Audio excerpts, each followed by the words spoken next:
Welcome to the Hiscall Technology Podcast, where we are communicating tomorrow's business needs today. From just outside Nashville, Tennessee, join Hiscall as we discuss all things telephony, data, and infrastructure related to business leaders. Here we go.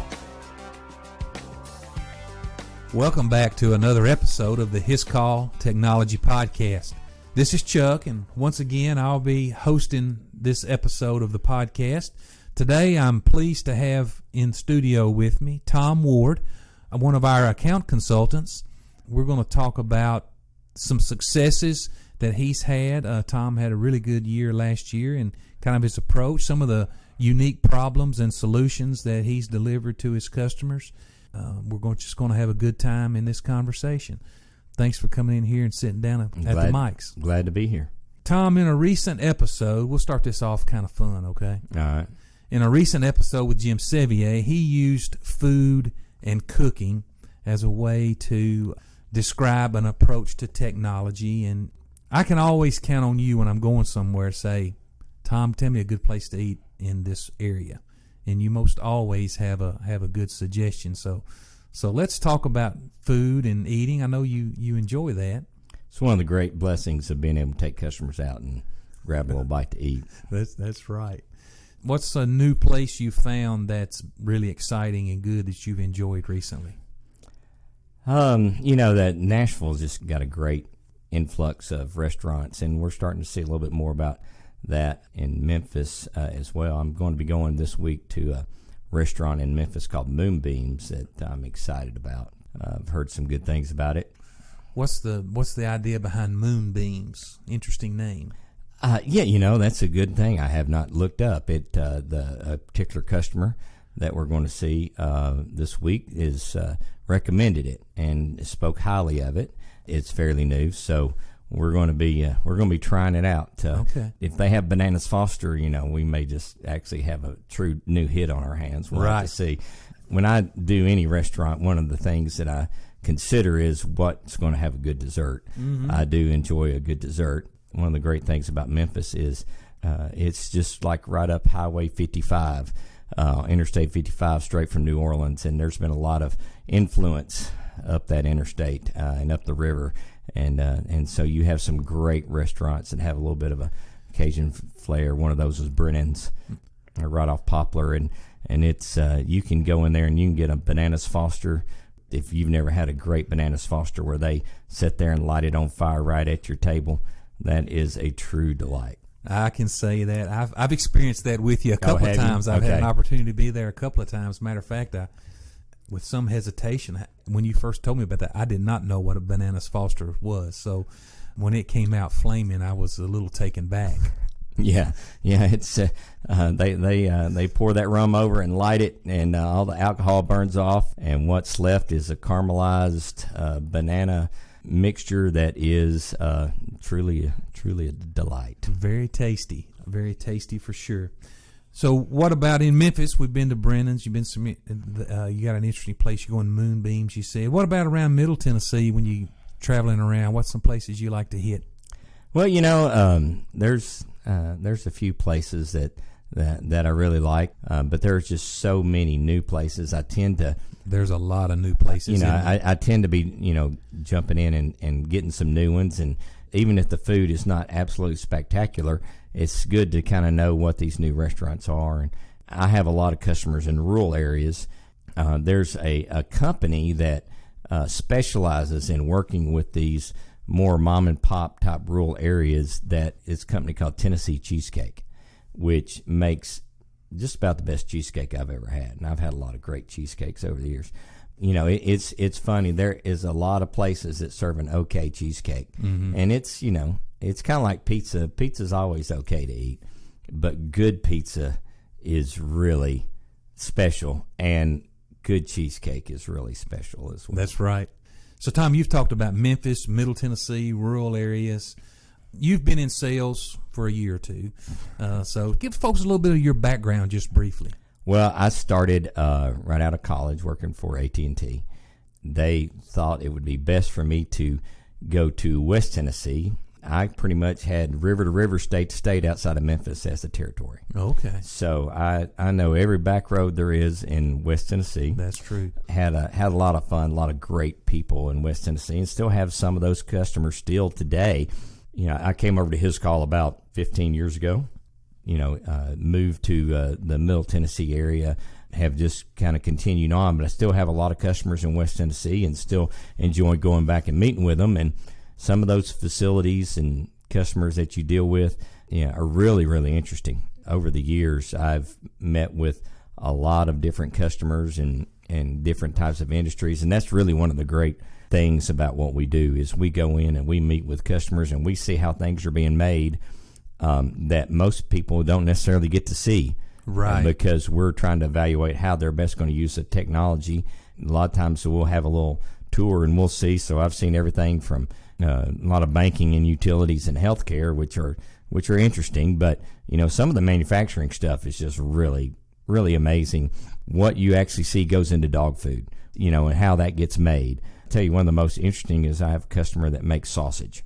I was always heard, sausage in government laws, you never want to see how that stuff is made. Mm-hmm. Well, let me tell you, making sausage is a really cool thing, and it's not near as unappetizing as you think it would be. It was really, really interesting to watch it. I'm thankful for being able to see and experience the way their business operates, and it's can be really interesting.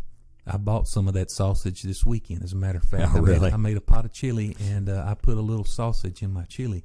And it is exciting. One of the things, that's a lot of fun is getting out and seeing a lot of different types of businesses, the way they operate, the way they do business, what somebody created a business out of just to do, something very specialized. It's all very interesting stuff. And you talk about the different technologies and the different businesses.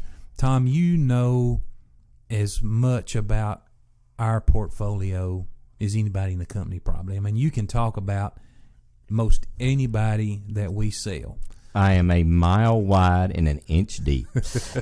and there are a few of the technologies I'm more than an inch deep on, but the great thing about Hiscall is that I've been able to come here and Gary has had the foresight to expand the business, and that's one of the reasons we have been so successful.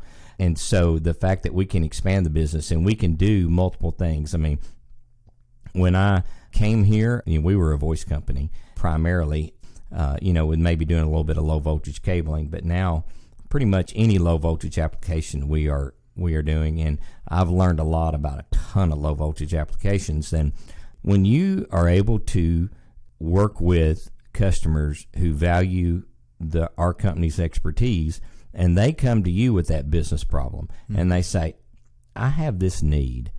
What can you do about it? We're able to, get our heads together. And like I say, I may be a mile wide, but I've got people that are several feet deep. Yeah. And so I go and I grab the right expert that we have in-house, or a manufacturer, or some other type of solution, and they can talk at a deep level, and then it's just a matter of Hiscall bringing it together as a total solution for the customer. And I mean, we've got really neat things that we're doing and continuing to do. I think Gary may have talked a little bit about facial recognition. I think facial recognition is going to be a big thing for customers, and we're going to be talking with some customers now who've seen it at our place, and they're wanting to know more about it. Pretty much, we are a company of nerds. We really like to dive into some of these applications, and as a company is that we've done a really good job is we're saying, hey, these are really cool. Let's explain these to customers, what it can do for them, because, if we're just a bunch of nerds in the corner trying to develop things that nobody needs and figure out things, that's not really good for anybody. We have really, looked and developed applications.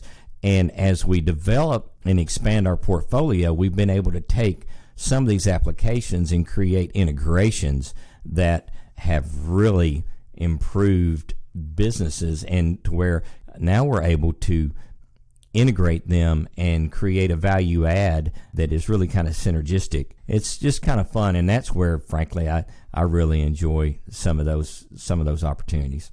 you do kind of thrive in the new stuff and finding something unique and different, unique solutions to problems.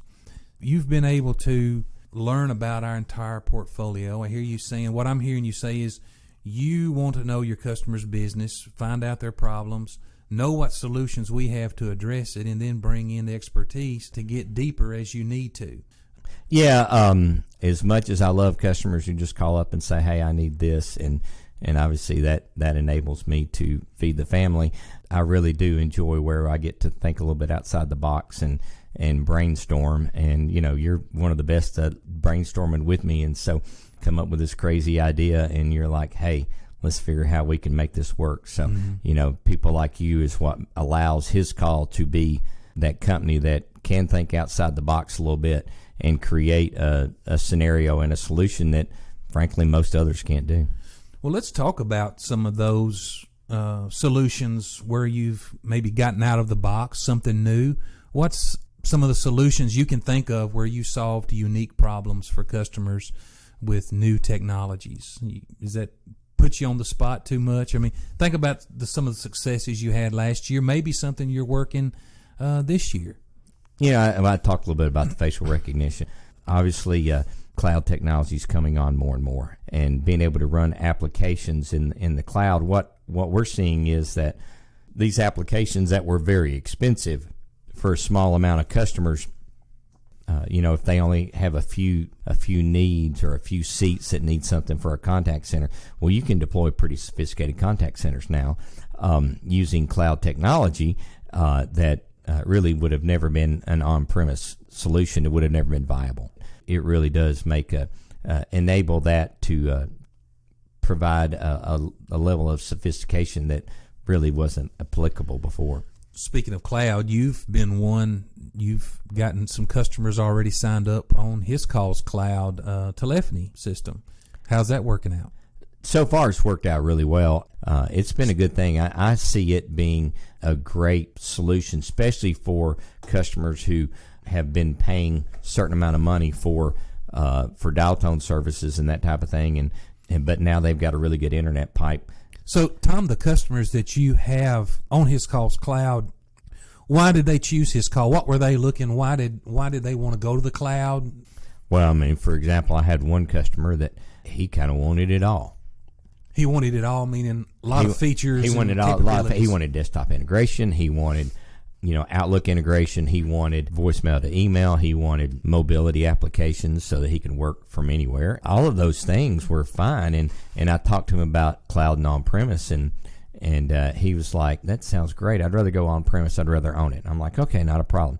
It's going to be $15,000. Not to mention, he was still going to have to pay $300 a month for dial tone. Mm-hmm. We ended up putting a cloud solution in for just under $300 a month. Gave him all those capabilities. He didn't have to outlay really very much anything. He did end up buying a little bit of wiring and some data networking hardware and that type of thing after the fact, but it was a no-brainer for him. Right. He's like, I like the idea of on-premise. I like the idea of owning it, but I can't justify spending $15,000 and having a $300 recurring expense with the dial tone provider when I could just, for that same amount of money, get everything I need in recurring expense, and so that's kind of how it's worked out. You've also got one of your longtime customers.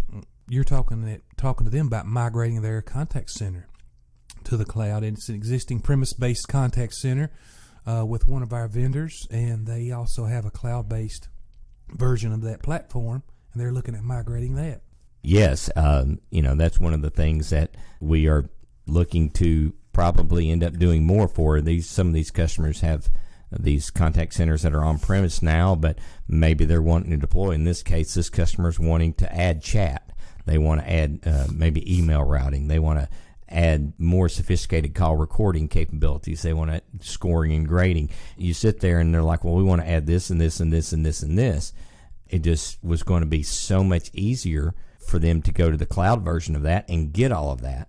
Plus, the benefit, great for them, is that because they had on-premise licensing, they got a significant discount on the cloud licensing because they were more or less, it was just moving their licensing to the cloud. So they get special pricing. So as we looked at other providers, because we have lots of cloud providers, obviously, but as we looked at other cloud providers, that discount that they were getting because they were really a migration of those licenses was so significant over some of our other cloud providers that would be coming in fresh. It was really kind of a no-brainer. The pricing was much better, not to mention the user interface and all that was the same. And so a lot of the programming could be migrated straight over. So it's going to make more sense for them to do it. It's going to work out really well, I believe. And that will be a hybrid type approach. It's the contact center that's moving to the cloud. They'll continue to have a premise-based voice system. Yeah, it's one of those things. They're large enough that the contact center makes sense, but the premise on-site solution, if they added that to the cloud, it's just going to add that much more expense to it, and it really doesn't make a lot of financial sense. Another interesting thing I heard was an interesting topic in the recent sales meeting was around overhead paging, and I know you've got a nice size deal working for an overhead paging, right? Yeah, traditionally, for the larger paging jobs, there was some engineering involved, but traditionally that was one of our more boring applications. Right. Now, with the IP enablement of that and more or less getting the paging system on the network, the Internet of Things has finally got to the paging system, which, the paging system technology, I've got customers who have paging systems that are 30 plus years old. There's not been a dramatic reason for them to update. And now I'm sitting here seeing scenarios where they can IP enable this overhead paging system and do a myriad of things, with workflows and all kinds of sophisticated capabilities that is not just creating a scenario where, they may want a tone to sound, but they can create all types of workflows. We can tie it into digital displays. It just goes on. And some of these scenarios, when you sit there and you get the maintenance people and the plant managers and the OSHA people and HR and stuff involved, they really start to brainstorm, and frankly you just kind of show them a little bit what it can do, and they start to brainstorm scenarios that they hadn't really thought, but their paging system now is an integral part of that. And I've had some of those discussions in the past, but it was just so limiting to what we could do with the technology. Now we can do all of that inherently. It's really revolutionary. And so, frankly, I'm going to start talking to some of my customers who have these big overhead paging systems that they've had for years, that technology's finally caught up to provide functionality that you never dreamed you could do. Let's come talk about some of that stuff. So it's always something exciting, always something to allow you to focus on and take care of customers' problems. And that's what's the fun part of this job. That's right. Taking care of problems and seeing how the technology changes. Very different from the way it's traditionally been done. So. And with the economy being what it is, a lot of these companies who have these large facilities, they may have the need to invest and take advantage of some of these things. And redoing their overhead paging system has never been a situation that they've been was on their radar, but now here's an opportunity to do something. Tom, let's talk about one other of your customers. You've built a big business around utilities, finance, and in surgery centers specifically. I start to say healthcare, but really surgery centers has become a pretty good size of your annual business, isn't it? Yeah, it really has. One of the things that I started to focus on several years ago is finding companies that communications is important to their business. Those people need a good partner, and that's what I try to be. So in the scenario with financial, communications critical to their business, utilities even more so. And so I have worked with a lot of utilities and then surgery centers as well. We're doing those all over the country. Yeah. And right now we're doing them in coast to coast. And you're talking about being a mile wide and an inch deep. You're taking care of most all the technologies in that surgery center, aren't you? For one of my customers, yes. The key is creating that partnership so that you can be that company that are like, hey, can you do this? Mm-hmm. And then you figure out a way to hopefully take care of that scenario. Sometimes the answer is no. They may want us to put in a burglar alarm or fire alarm in Arizona, and we don't have an alarm license in Arizona, and not cost effective for us to spend the thousands of dollars to create one. But that doesn't mean we can't find somebody that does.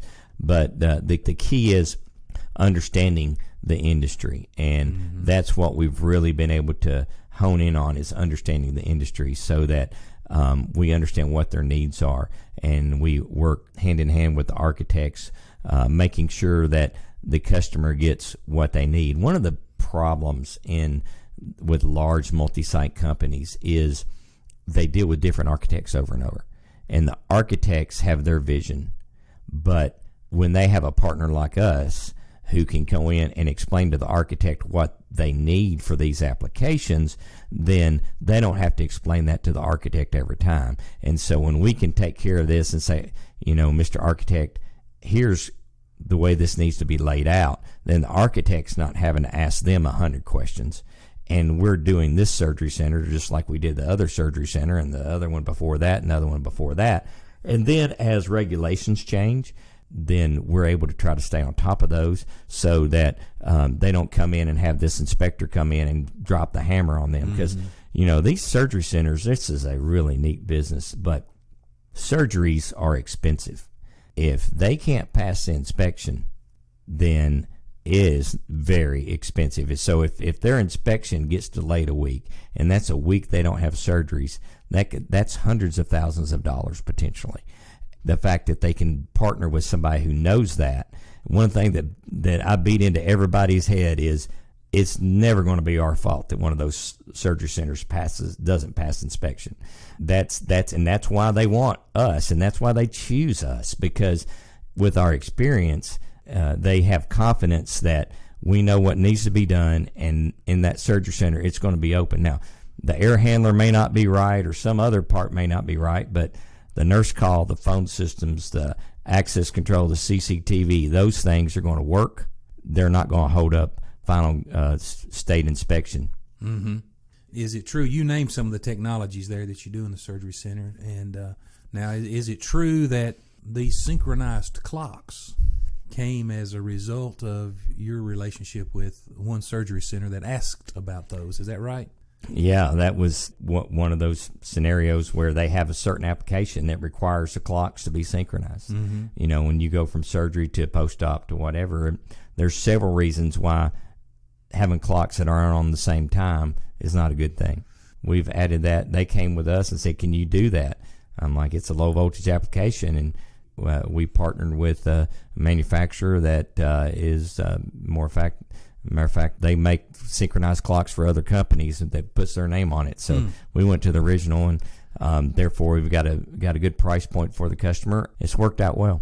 It's interesting. It's not something I even considered. I did not even know it existed until it showed up and people started talking about it around here. But it makes complete sense. Yeah, the synchronized clock scenario had been around for a while. You can imagine in the school systems. Yeah, right. And you want all the classrooms to be on the same time. Clock systems have been around for a while, but they were always so expensive. The Internet of Things has stepped in now and allowed clock systems to just be PoE and have their own web interface to NT National Time Clock. Now you don't have to have this significant amount of infrastructure to deploy a few clocks like you used to. Well, Tom, as we wrap up, I wanted to say congratulations. You were the top salesperson at Hiscall in 2019. You made the President's Club. Thank you. What does that mean to make the President's Club? We're given a goal. If we exceed that goal by a certain amount, we become that President's Club level. That's pretty much what that means. I just was able to exceed my goal thanks to a lot of great work internally, thanks to a lot of great customers. It's just an opportunity that just means pretty much I'm taking care of my customers. You're taking care of your customers, and you're keeping a lot of us busy. Yeah, they give me a little bit of a hard time about some of my design people that technically are company-wide resources, but I end up sucking them up a little bit. So thankful for Amanda, right? You keep her moving. Yeah, I actually have a couple of people internally that really do a lot of work for me behind the scenes to get through so that I'm not bogged down and I'm able to focus on some of these things. You know, it's really difficult to think out of the box and be creative for customers if you're spending most of the time trying to input parts into a software solution. Yeah. Especially with the number of transactions. I mean, when you've talked about being a mile wide and inch deep, knowing a lot about all the technologies and portfolio that we have, you not only are at the top of the leaderboard last year, but you also far exceeded the number of transactions of anybody else. I mean, so you're selling a lot of product, a lot of different things, and just a lot of transactions. It's not like you had one or two big deals that put you up in front of everybody. This is a constant activity that you keep going.